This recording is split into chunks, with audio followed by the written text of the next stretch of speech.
Okay, we proceed with chapter 9, Nutrition in Plant.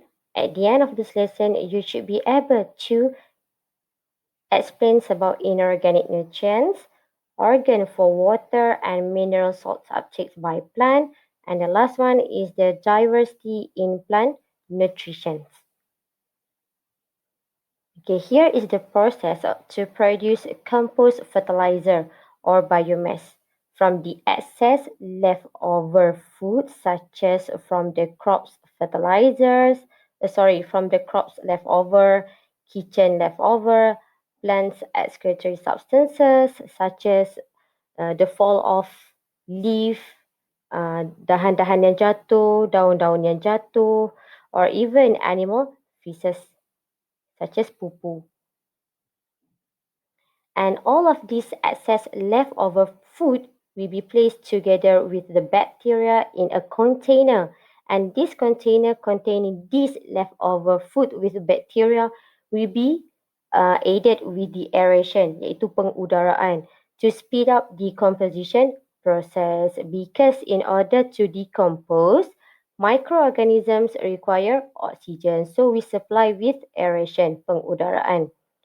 And these leftover substances, dry and wet leftover substances are being layered alternately. Kita akan letak dia secara berselang-seli.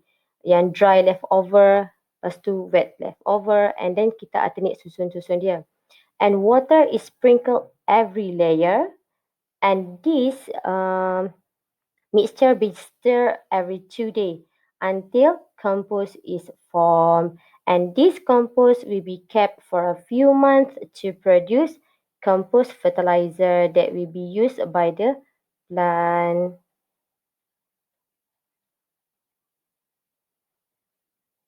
Okay, we proceed with the main inorganic nutrients.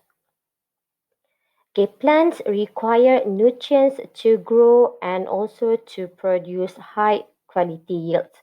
Plant kena dapatkan nutrients untuk membesar dan juga untuk hasilkan yield. And plants need inorganic nutrients to produce organic nutrient compounds such as carbohydrates and also protein. Okay, there are two main inorganic nutrients. One is macronutrients, another one is micronutrients. And how to classify these inorganic nutrients? We classify them based on the quantities required by the plant. Macronutrients are the nutrients that are required by the plants in the large amount, whereas micronutrients are the nutrients that are required by the plant in small quantities only. Okay, the examples of macronutrients are carbon, calcium, hydrogen, magnesium, oxygen, phosphorus, nitrogen, sulfur, and potassium. Examples of micronutrients that are needed in small quantities only are chlorine, zinc, iron, copper, manganese, nickel, boron, and molybdenum. Three main macronutrients, carbon, hydrogen, and oxygen, can be obtained easily from air or water from the soil. And these nutrients, carbon, hydrogen, and oxygen, make up most of the dry mass of the plant. And the lack of these nutrients are rarely experienced by the plant because plant can get these macronutrients easily from the surrounding. The remaining nutrients out of carbon, hydrogen, and oxygen are taken in the forms of mineral salts, which is dissolved in the soil through fertilizers. Okay, every nutrient has its own function. In order to ensure that plants will complete their life cycles and also to achieve optimum growth and development. Lack of one or more macronutrients can cause bad effects on the health and growth of the plants. What about micronutrients? Lack one or more macronutrients also can cause effects on the health and growth of the plants. Tapi kalaulah plant itu kekurangan banyak sangat macronutrients, itu akan lagi bagi banyak bad effects because macronutrients are required in large amount of the plant. Plant kena dapatkan banyak macronutrients. Okay, we proceed with the function and effects of macronutrients deficiency. Okay, the first one, the three main macronutrients, carbon, oxygen, and hydrogen are the component in carbon cycle and oxygen cycle. Carbon cycle and oxygen cycle you have learned in Form 1. Okay, these three macronutrients also are the components in all organic compounds of the plant. Carbon, oxygen, hydrogen ada dalam carbohydrates, ada dalam protein, ada dalam lipid or even in nucleic acid. Okay, carbon, oxygen, hydrogen also important components in synthesis of sugar such as glucose C6H12O6. Okay, deficiency of these macro components photosynthesis will not take place. And less oxygen will be released by the plant if there is no photosynthesis. And the plant will undergo stunted growth, terbantut, and can cause death because no glucose when there is no photosynthesis. Nitrogens give green color to the plant. In the formations of chlorophyll, nitrogen also the main components of protein, nucleic acid, and enzyme in photosynthesis and respiration. Lack of nitrogens can cause yellowing of leaf. We call it as chlorosis. Okay, this one, the leaf turns yellow in color. Okay. Underlying leaf can fall off, protein synthesis disrupted, and also the plants will undergo stunted growth. Potassium is important in the protein synthesis as well as carbohydrates metabolism and act as cofactors, bantu process in some enzymes.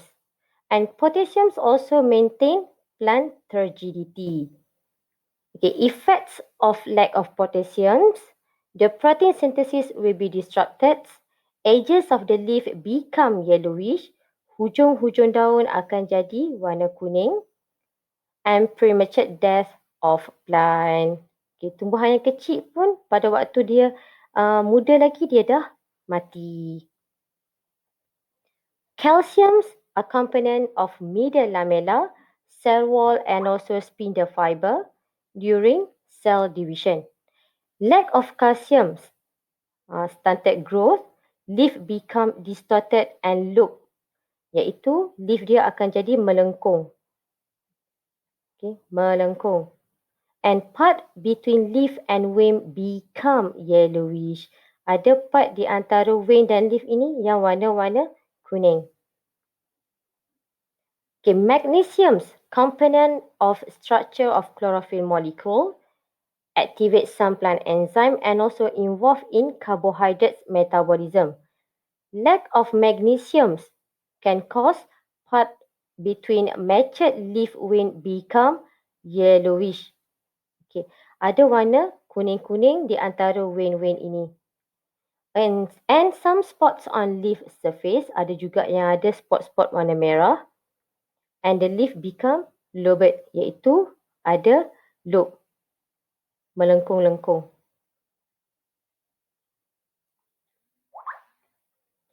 Phosphorus is used to synthesize nucleic acid, energy ATP, and phospholipid in plasma membrane of cell. Phosphorus also as coenzyme in photosynthesis and respiration.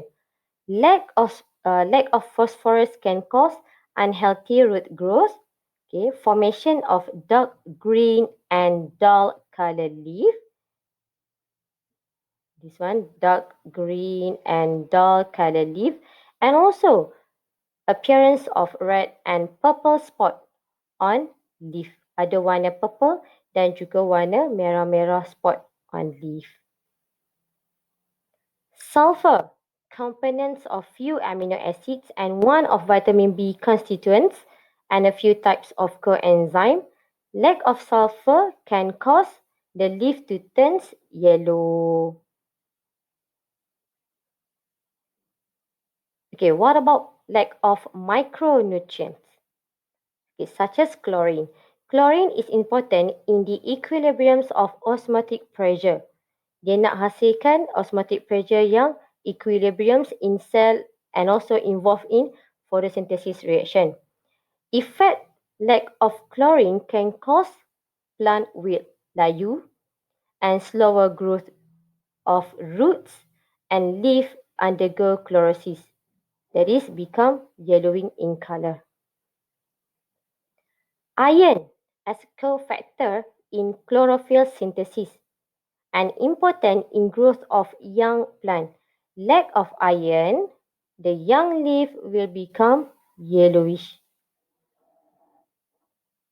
Manganese activate photosynthetic enzymes and important for cell respiration and nitrogen metabolisms. Lack of manganese, the networks of dark green leaf veins with a background of light green. Vein dia warna hijau gelap.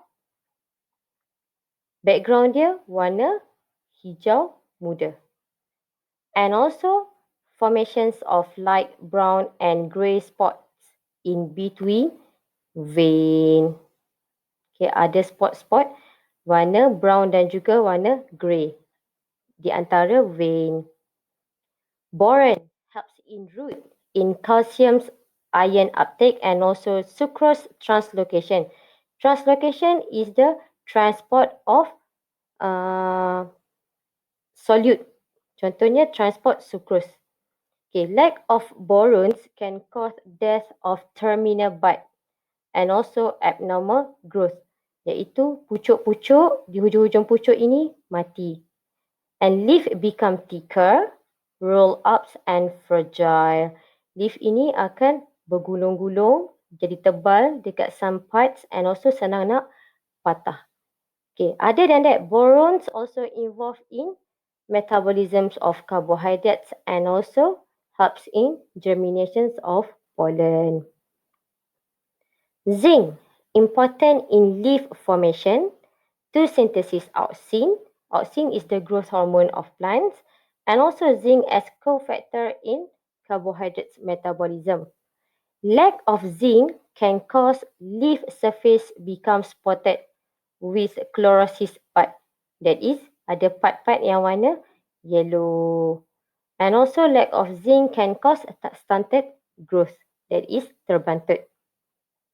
Copper involved in nitrogen metabolisms and also in photosynthesis, as well as for the growth, reproduction, and flower formation.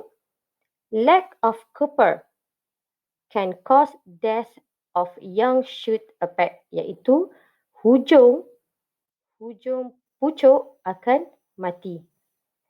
Brown spot on terminal leaf, iaitu hujung daun warna brown. And plant becomes stunted, terbantut.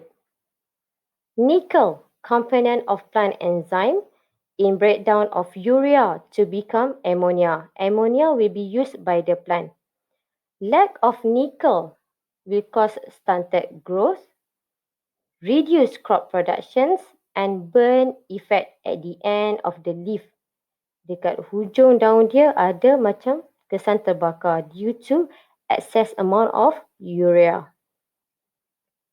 Molybdenums involved in nitrogen fixations and nitrate reduction during protein synthesis. Lack of molybdenums can cause chlorosis, warna kuning, or leaf become pale green. And also lack of molybdenums can reduce crop productions. Nope solution. Nope solutions actually was prepared by a chemist named Wilhelm Nope in 1859. And this Nope solution is a type of culture solution and is used to study the importance of nutrients for plant growth. Okay, what is culture solution? Culture solution is actually a solution mainly composed of water and we add on with nutrients. kita tambah dengan nutrients. Okay, no solution contains all nutrients including the trace elements needed by a healthy plant. These are the examples of the compositions of a complete NOP culture solution. Okay, composed of, if you can see from here, calcium nitrate, potassium nitrates are, and blah blah blah blah. And the last one is distilled water to make it in solution form. So from here you can see there are K, potassium, nitrogen, oxygen, phosphorus, magnesium, ferrums. So all of these are the nutrients needed by the plant. Okay, we discuss organ for water and mineral salt uptake. Okay, the organs that involve in the uptake of water and also mineral salts in plant is the root. Okay, roots are involved directly in the plant growth. We have discussed about roots in growth of plants in chapter 2, okay, and chapter 1.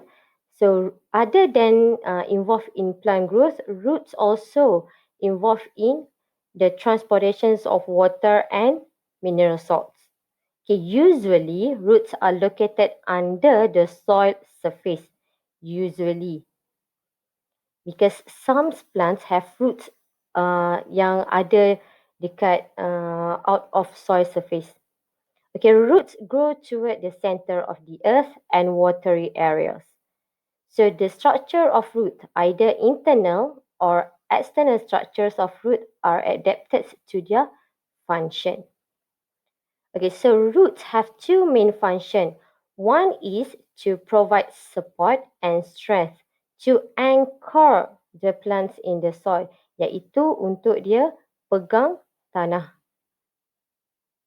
So bila roots itu boleh pegang tanah, boleh grab the soil, so plant itu boleh stand still. So provide support and also strength. Another function of root is to absorb water and mineral salts from the soil and transport it to the stem and also to the leaf. Okay. External root structure for water and mineral salt uptake. Okay, here is the external structure of the root.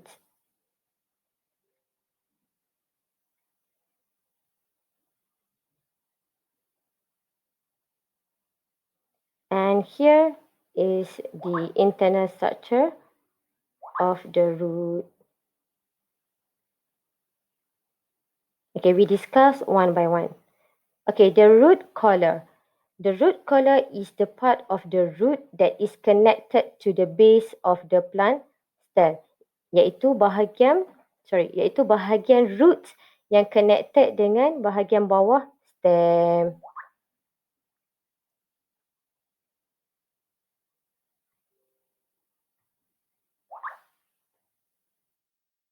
Root hairs. Root hairs. Okay, root hairs actually comes from the epidermal cells. Okay, the functions of the root hairs is to increase total surface area of the roots.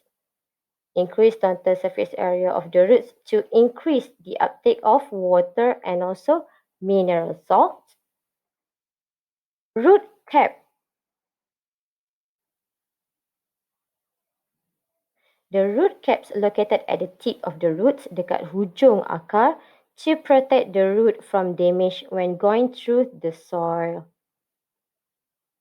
Okay, the internal root structure for adaptations of water and mineral salts. Okay, here is the cross sections of the roots, so we can observe the internal root structure. Okay, we go one by one. The outermost layer is the epidermis. Okay, bahagian paling luar ialah epidermis. Okay, underneath the epidermis is the cortex. Okay, yang warna purple ini, cortex. Okay, cortex located between epidermis and endodermis. Endodermis is a single layer of cells, okay, between cortex and also vascular cylinder. Okay, vascular cylinder composed of pericle, single layer of cell that surround xylem and also phloem. So once again, the outermost layer, epidermis. Underneath the epidermis is the cortex. Okay, underneath the cortex is a single layer of cell that is endodermis. Okay, underneath the endodermis is the vascular cylinder composed of, okay, single layer of pericycle. Okay, pericycles protect or surround xylem and phloem. Okay, xylem at the middle. Okay, phloem here.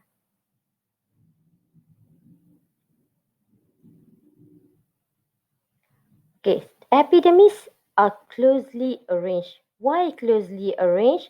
To protect the roots. Epidermis is a thin cell wall and water permeable. Epidermis have thin cell walls and have water permeable cell membranes. Okay, functioning. Why thin and why water permeable?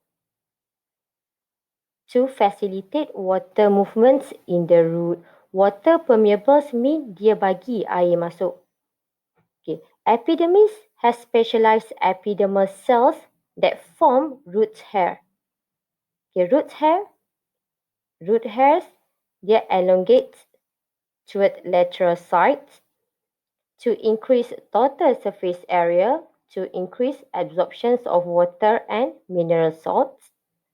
Root hair cells, okay, root hair cells ini are not layered with waxy cuticles. So kalau tak ada waxy cuticles, so absorb more water. And root hair cells have big vacuoles to store water and mineral salts.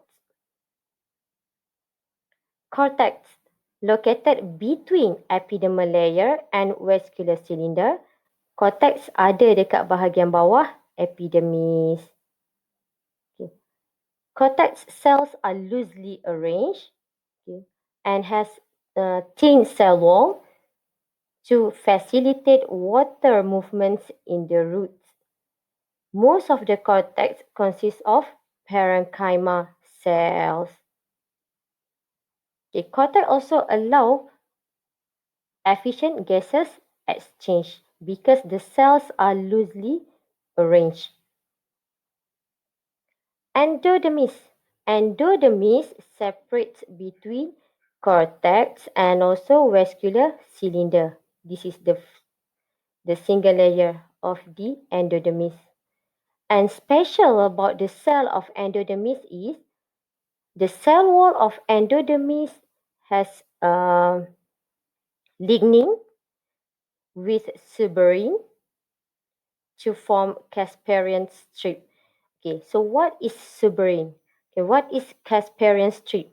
Okay, actually, suberins and lignin selalunya plant cell ini, contohnya xylems, dia ada lignin cell wall.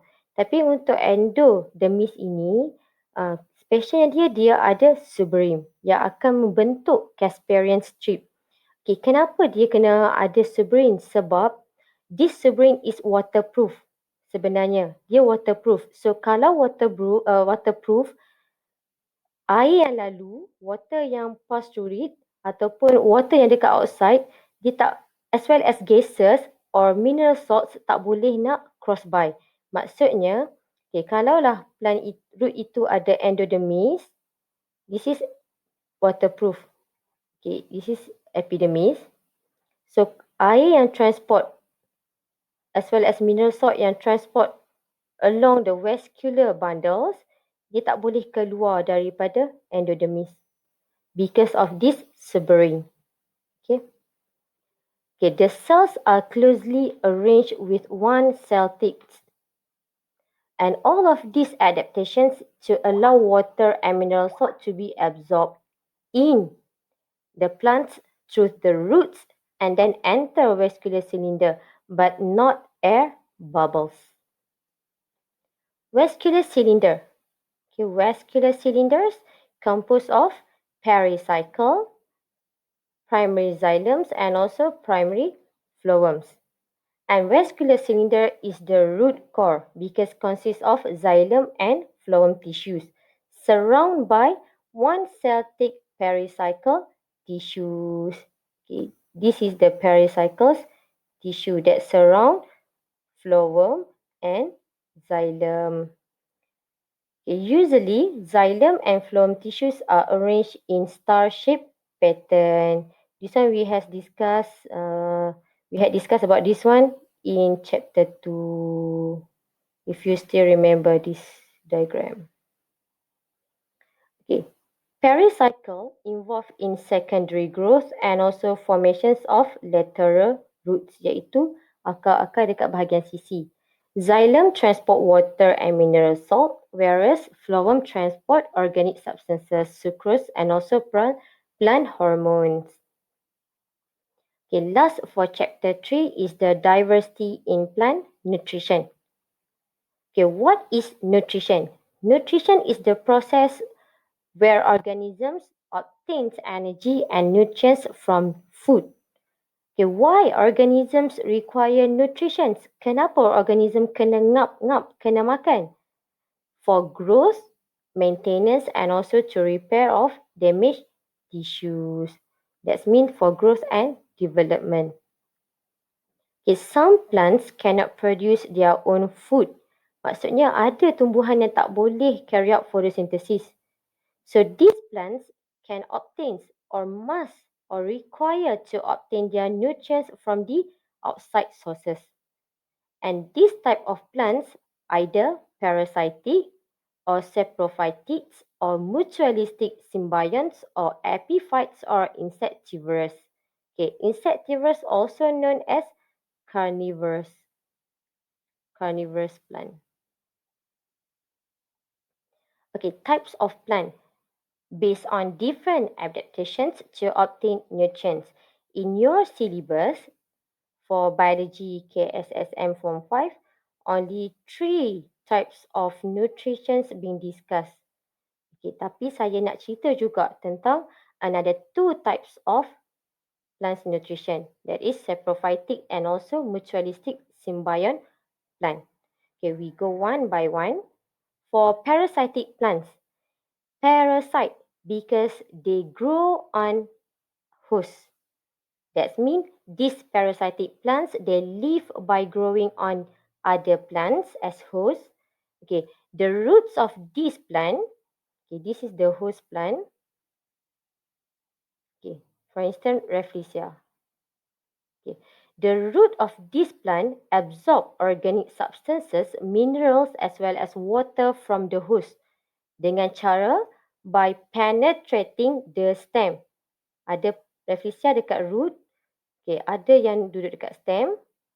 Okay, this parasitic plants, dia punya roots itu boleh tembus masuk stem of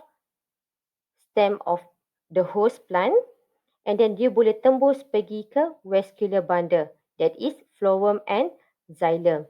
So this parasitic plants boleh dapatkan water from xylems as well as mineral salts, dan dia juga boleh dapatkan foods such as sucrose daripada phloem. So they can grow faster and flourish, whereas the host will become malnourished, that means lack of nutrients, so the host will dry and eventually die. Okay, I'm going to continue with epiphytic plants. Epiphytic plants are the green plants that live on other plants, host plant. Okay, these plants do not harm the host. Dia tak akan bagi harms the host. They just live on other host plants such as taller host plant in order to receive more sunlight to carry out photosynthesis to synthesize their own food. Okay, these epiphytic plants have 2 types of roots. One is clinging area roots, another one is area roots only. Clinging area roots can absorb nutrients, humus, okay, that accumulated in the gaps of the plant stem that are crevice of trees.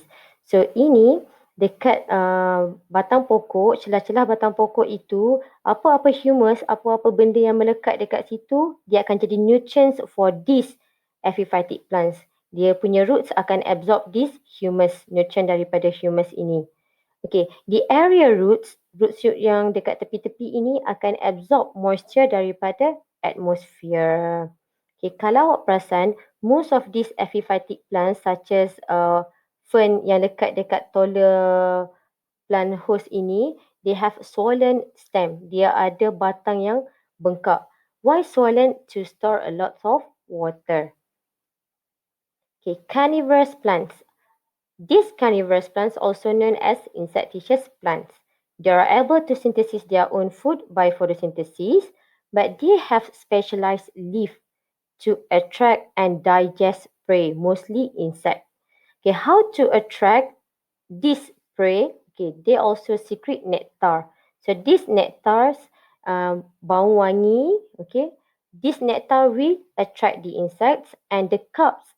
Okay, these carnivorous plants, dia ada cups untuk attract this prey. Bila prey itu attracted by the nectar, dan prey itu lekat dekat sini, so this cup ini akan trap this prey.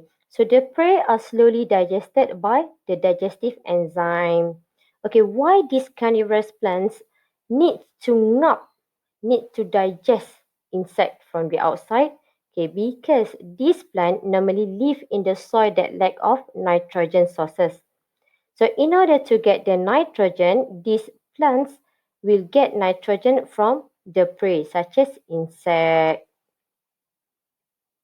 Saprophytic plants do not have chlorophyll, so they cannot carry out photosynthesis. In order to get food, they need to get food or nutrients from the dead matter yang dah mati. Contohnya pokok-pokok yang dah rebut.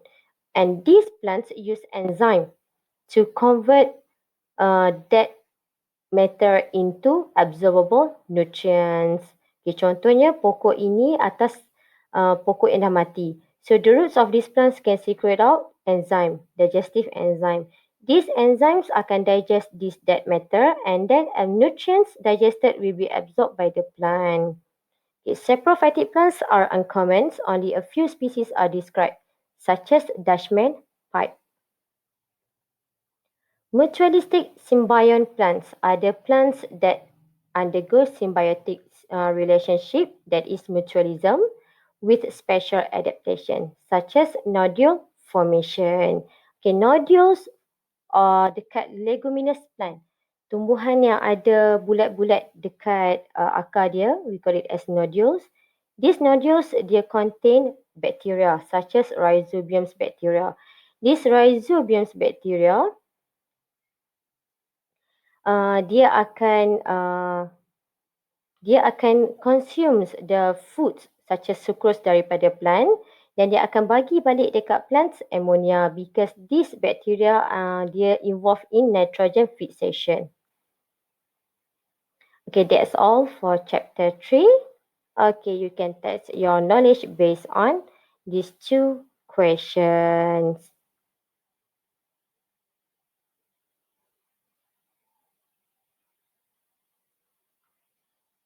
Okay, that's all for chapter 3. Okay, bye.